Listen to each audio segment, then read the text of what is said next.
Okay, so I'm representing the Donald W. Main College of Business, where our curriculum updates. You know, I was looking at this slide today and I thought, oh my gosh, 2019, is time flying by or what? You know, here we are, January 19th. In less than a month, you're going to be doing your year-long scheduling with your students, and then it's just kind of a deep breath, and we've got spring break, and then it's a hop, skip, and a jump, and it's graduation, and whoo, we've been through a whole nother academic year. Time is flying by, and you know, I looked in the mirror this morning, and you guys have had that experience before, some of you, where you look in the mirror and you go, oh my goodness, that's my mother's face. Yeah. So this morning I looked in the mirror and I went, oh my goodness, that's my grandmother's face. Woo. It's going too fast. But I am here today to represent the College of Business and kind of give you an overview of our summary of changes. You will notice in your packet that the College of Business summary of changes are very small. But that doesn't mean that I won't talk for 25 minutes, because you guys know me, right? I wanted to remind everyone, of course, that we have 4 major accreditations within the College of Business. The first, and probably the most important for us to remember, is that we are accredited, all of our business programs are accredited by IACBE, the International Accreditation Council of Business Education. While there are several other accrediting bodies, this particular accreditation really signifies the application-based program that our business curriculum is built on. We also are accredited as a certified financial planning institution. We are accredited by the American Bar Association for our legal studies program, and we are accredited by the Commission on Sport Management Accreditation. These are all key, of course, obviously, when you're talking with new students, but to continue to remind our returning and our continuing students about these accreditations and how important they are to them. All right, so I wanted to include a slide today and talk about the business competency exams by Peregrine. A number of you will probably remember years ago we had an exam that all of our bachelor students took that was called the Major Field Test. Remember that? Okay. 2 years ago, we implemented a new testing process, and this is an exam that is put together by the organization called Peregrine Academic Services. It is taken by all Maine College of Business students in the bachelor's and the graduate programs, and it measures the retained knowledge of business topics. Now, these are topics that have been established not just by our accrediting bodies, but also by business professionals as key concepts and content area that are important for a graduate with a business degree to have. These are nationally normed exams. So students receive both a score and then they are matched to a national percentile. Like you do with ACT, SAT, you have an understanding that, you know, although your score might be a 57, that might put you in the 70th percentile nationally. Okay? We actually test our students twice in their career at Davenport University. We give them an inbound exam that is completed in business ethics at the undergraduate and is completed in the MM and the MBA in the courses identified here. So there's a real value to the students on their inbound exams. I'm teaching Management 610 right now, and I had this discussion with my students. You know, that you're coming in, obviously we don't expect you to have a lot of business knowledge, but the value is you can identify the areas in which you might need to devote more time to your coursework. And this supports you as advisors and being able to, you know, help them kind of coordinate their schedules, but also just allows them individually to think about those areas that they might need some extra time. The value to DU is that we take a look at the aggregate scores and the comparison among demographic groups. So we understand inbound scores relative to our transfer population, to our adult population. We can dissect it so that we know what our majors come in with in terms of their inbound scores, and that helps us in our curriculum planning. We also have our students take this exam outbound, and they take it in their degree capstone courses. It's embedded right in their courses. The value to the student, boy, they can identify the growth in their knowledge. They have their inbound scores, they can see their outbound scores. More importantly, a high score can be resume worthy. They could identify. I was in the 80th percentile nationally of those who took this particular exam. The value to DU is the identification of our curriculum strengths and our curriculum weaknesses. Always do that continuous improvement. But also we can aggregate and identify the value add to our students. What was the transformation? Where did that come in? Where are they leaving in terms of their business knowledge? We can also compare ourselves to other universities within our accrediting body, and we can compare our aggregate scores to other universities in other accrediting bodies. We have 2 full academic years of data at this point. Our aggregate scores are very encouraging. We're placing very high nationally. We're excited about that. We're going to tell you a little bit more about that in some other meetings this coming spring. But they are also being used for our continuous course and program improvement. So I just wanted to give you an update to let you know how we're using this program. I know you have many questions from your students, your advisees about this, but these are really key exams for us, okay? All right, so speaking of time, a year has passed since Dr. Vivian Moore was up here and provided the updates in terms of our change in our curriculum between the business degree and the management degree. The only thing that we wanted to remind you of, she says, don't forget the global project management specialty, supply chain and logistics, and risk management are options in the business and management degrees. They are not required. So there are plenty of open electives in each of those degrees, so they can add a specialty, but they're also flexible enough if a student just needs to bring in transfer credits, okay? All right. Big change for next year. You'll remember that BUSN 311, the entrepreneurial class, was on Teach Out. It was a part of the business research, a part of the ABA degree. We have changed that for the next academic year, and the particular course that we'll be using now is business research, BUSN 303.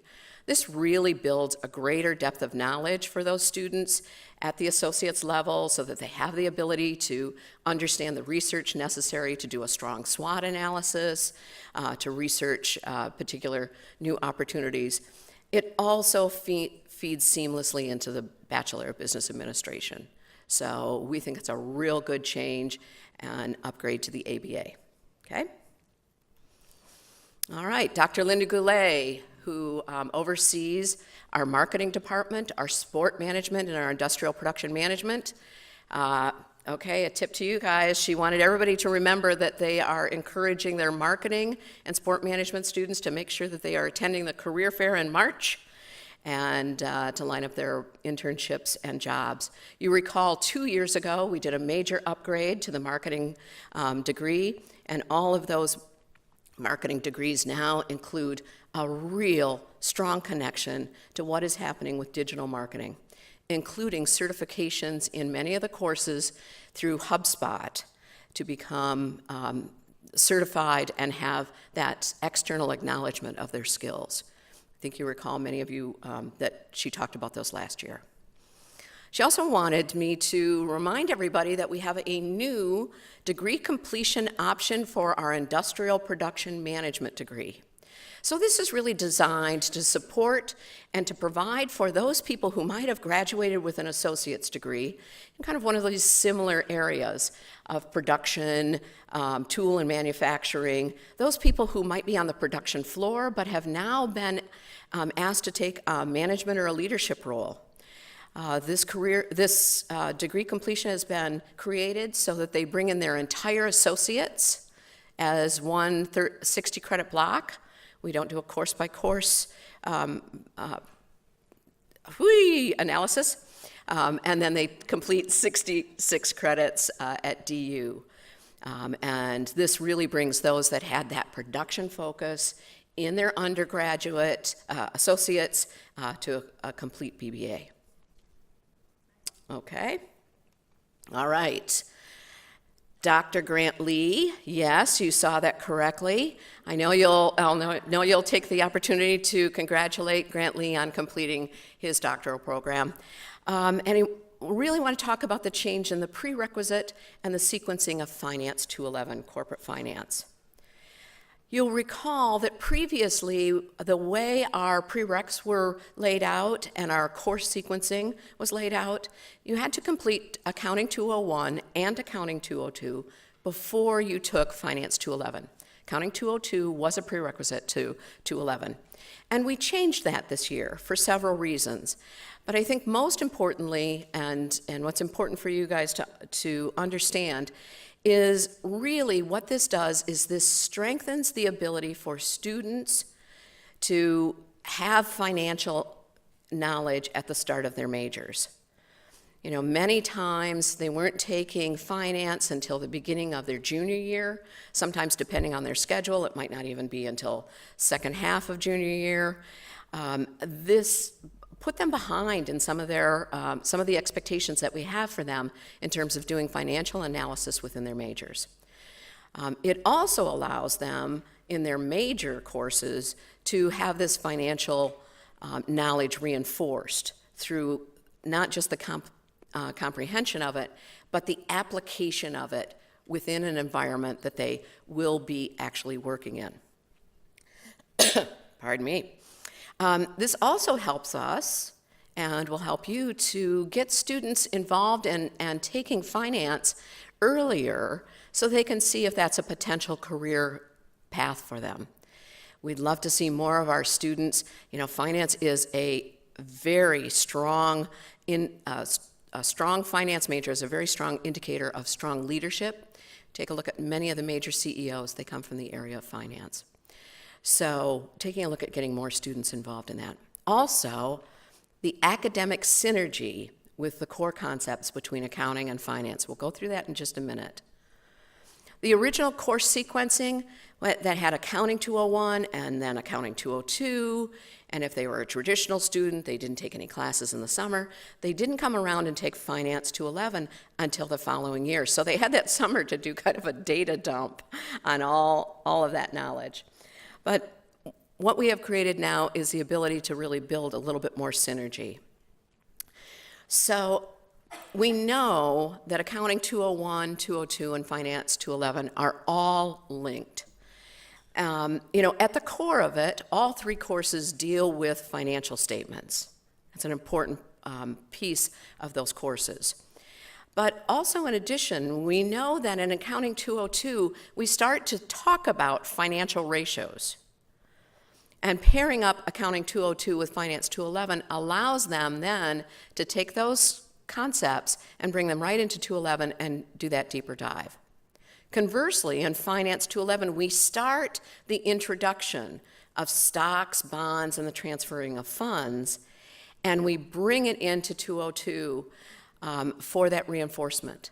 So there's real synergy that allows for some deeper learning and the overlapping connection of core concepts. Now, we're not saying that every student has to take Finance 211 and Accounting 202 together. But what we're saying is, I know that sometimes students really hesitate to take two financial or quantitative courses as they see them together. And what we're here to say is it really can work to their advantage. Okay? All right. Before we go on to our graduate programs, I just want to I didn't create a slide for this, but I want to give a little shout out to Misty Davis, who is in charge of our legal Department for Legal Studies, and also for Human Resource Management.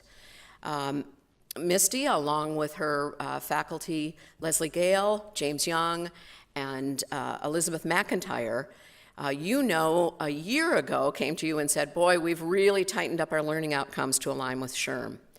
They spent the entire summer working on rebuilding and restructuring the courses and the curriculums and the assessments in their HRMG major to be very aligned with SHRM and very application and practical based.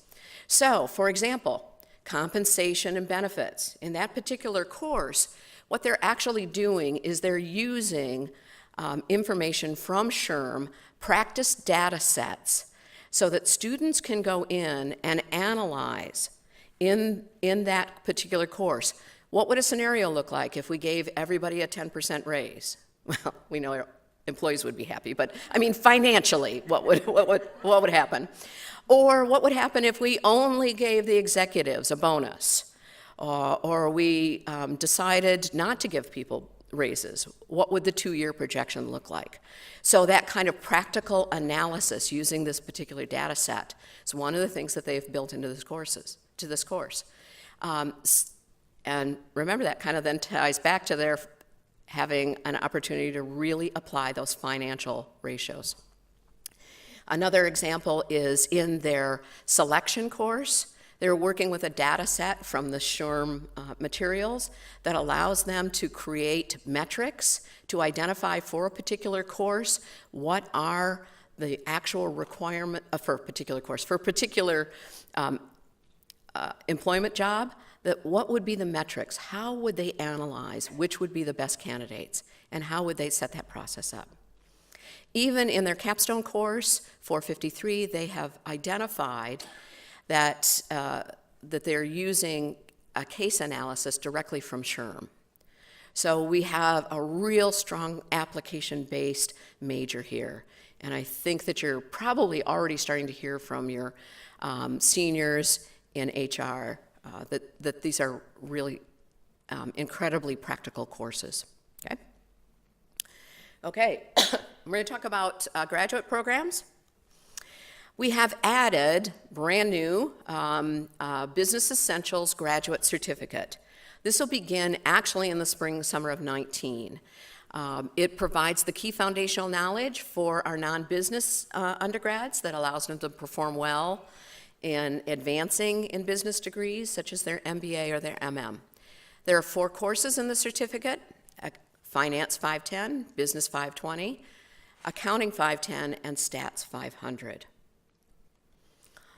So, completing a certificate with a cumulative GPA of 3.0 or higher may allow those students with an undergrad GPA of less than 2.75 to be fully admitted into the MBA or the MM.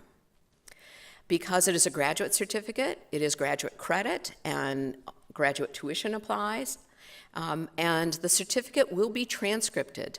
So that will be identified in their particular student records.